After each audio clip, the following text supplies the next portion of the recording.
ya, kembali di Risalah Ramadan, insyaallah berkah bermanfaat, berkah juga untuk puasanya hari ini. Selamat menjalankan buka puasa. Selamat berbuka puasa. Benar. Ya. Ini pasti sudah berbuka puasa dengan yang manis-manis kayak kita semua yang ada di sini. Betul. Nah, kita masih punya satu segmen lagi tentunya di sini, bincang-bincang kita dengan Ustadz kita kali ini. Mungkin tips ya biar lisan, hati itu Dan tulisan itu terbiasa untuk melakukan sesuatu yang manis-manis kayak menu buka puasa kan. Biasanya yang manis-manis Ustadz gitu. kan tadi kan bilang dilatih ya. Dilatih, Mungkin tipsnya untuk bisa melatih.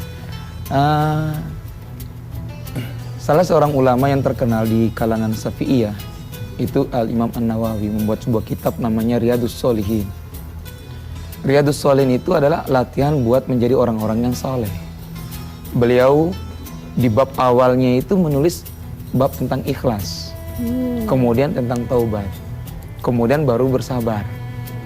Artinya ini konsep untuk menjaga dari hal-hal yang seperti itu.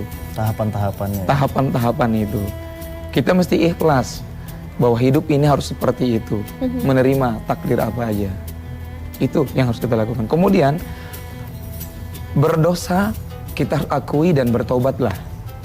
Karena kalau tidak bertobat, berarti kita kan sombong. Iya. Tentu kalau yang sombong itu tidak ada yang suka. Jangankan Allah, manusia aja kagak suka kalau sombong itu. Dan tentu sombong itu temannya iblis. Aba wastakbar, enggan dan sombong. Enggan dinasehati, nggak mau macam-macam. Itu seperti itu modelnya. Lalu kemudian baru masuk ke dalam tahapan sabar. Setelah tahapan sabar di situ menjalankannya ikhlas, taubat, itu harus dengan sabar. Kalau tidak bisa. Karena dalam perjalanannya nanti akan ada banyak cobaan. Oke. Nah, akan ada banyak. Lalu kemudian baru yang keempat itu tawakal. Serahkan kepada Allah setelah itu. 5, terakhir istiqomah.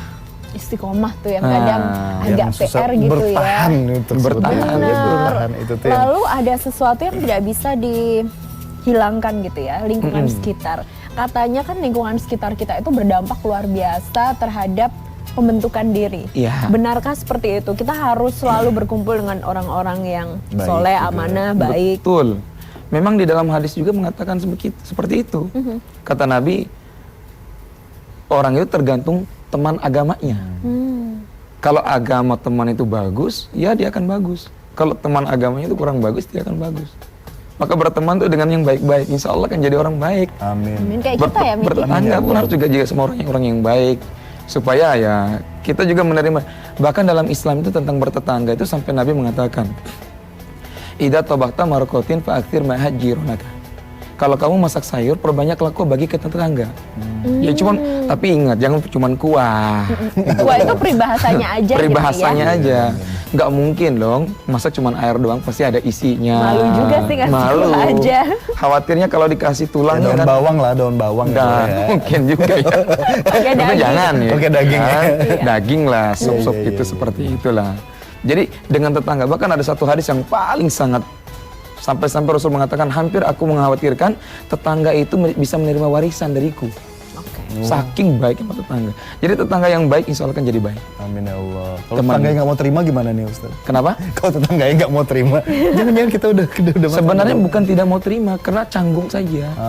Gitu. Dan biasanya kan ada balas-balasan gitu ya. Kalau saya ngasih, saya dikasih balik. Biasanya kayak gitu. Jadi itu bagus malahan. Berarti malah bagus. Malah bagus. Jadi itu tandanya berjalan. Ya? Bertetangga itu jalan namanya. Jadi kalau tidak ada dikasih gitu aja, tiba-tiba piring kagak balik-balik gitu kan, itu tandanya komunikasi nggak jalan. Nyolong namanya. Bukan nyolong. Mumpung. Bukan nyolong.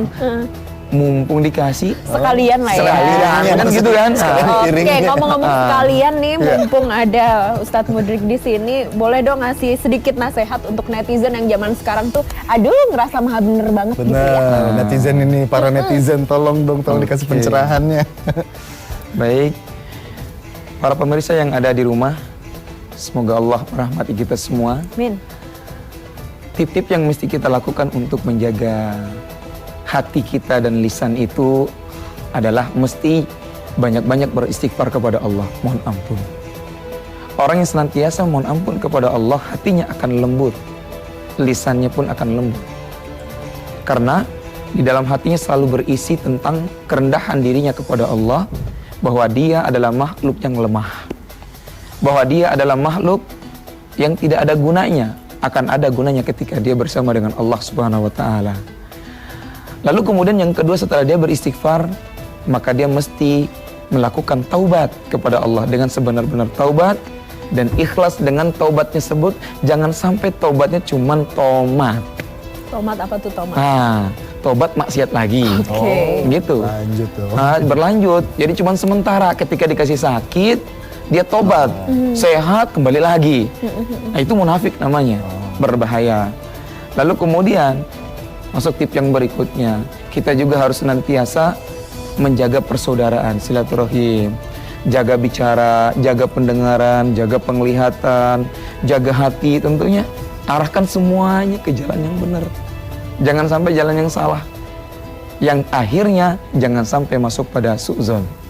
Baik, terima kasih nasihatnya. Ini memang semua perlu dilatih ya, seperti karang yang kokoh, kalau tiap hari ditetesin dengan air juga akhirnya terkikis juga. Ya. Dan pemirsa, semoga bermanfaat untuk Anda semua, bisa berubah ke arah yang lebih positif. Amin, ya Allah. Amin. Akhirnya kita bertiga yang ada di sini pamit. Selamat melanjutkan buka puasa Anda. Wassalamualaikum warahmatullahi wabarakatuh. Waalaikumsalam.